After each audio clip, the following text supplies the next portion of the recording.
Well, this side of the sign says there are no shortcuts to any place worth going. Wow. I like shortcuts. If God's in it. If God's not in it, I don't like it. How do you keep God in it when you actually don't even really know who you are? You know, in a way, that's impossible. And I lived most of my life impossibly, trying to find and follow shortcuts that will lead to prosperity. In this world, there's nothing that will lead you to prosperity any quicker than actually understanding your innermost knowing that you're loved divinely.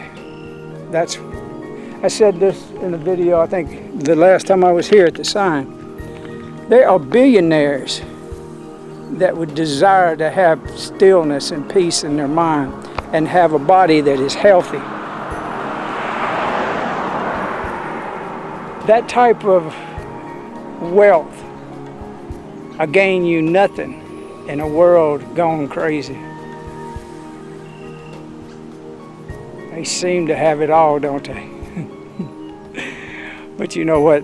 The very ones that are so-called controlling and running anything about this world, they have absolutely no peace. You got to love them. You got to send them energy.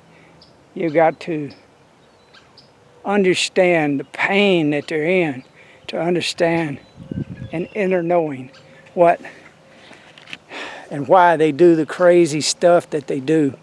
Because God knows they do some crazy, crazy stuff.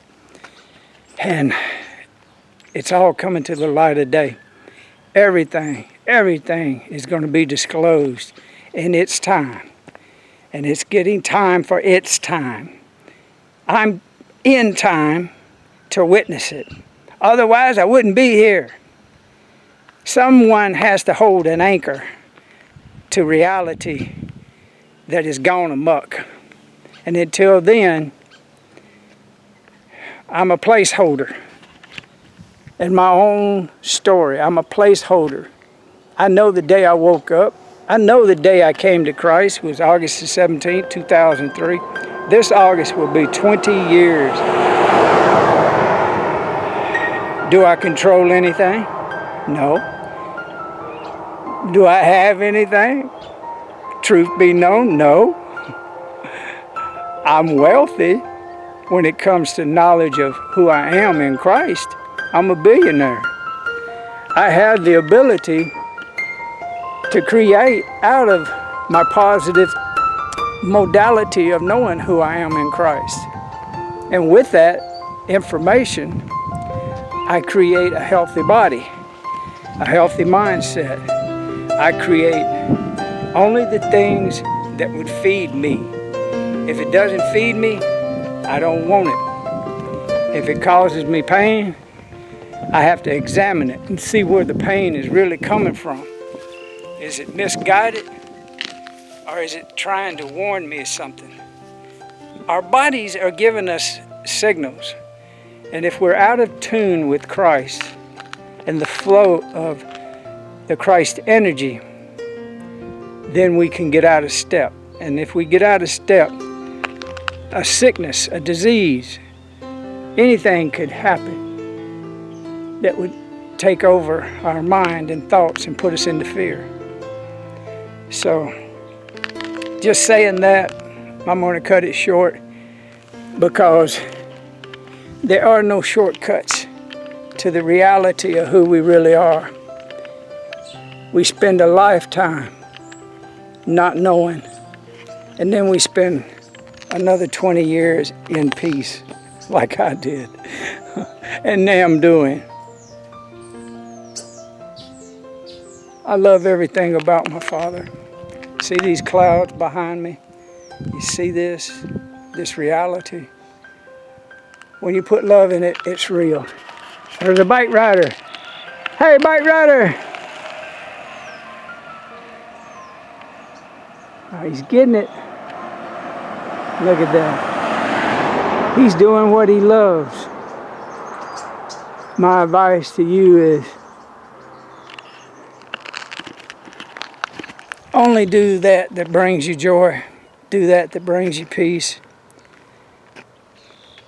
Your mind will become still. Ask for wisdom from Father. Ask for the truth to be shown to you about why evil is in this world. And then we can get on about the process of eliminating the evil that's within us.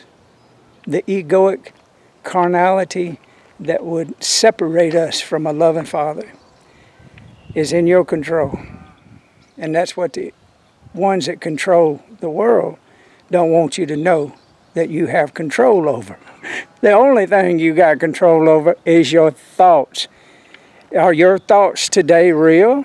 Are your thoughts imaginating that you're in some type of dilemma?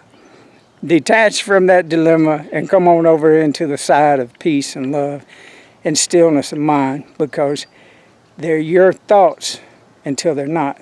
And you don't know where you are in your mind until you center it on Christ that lives within you. Y'all have a good one.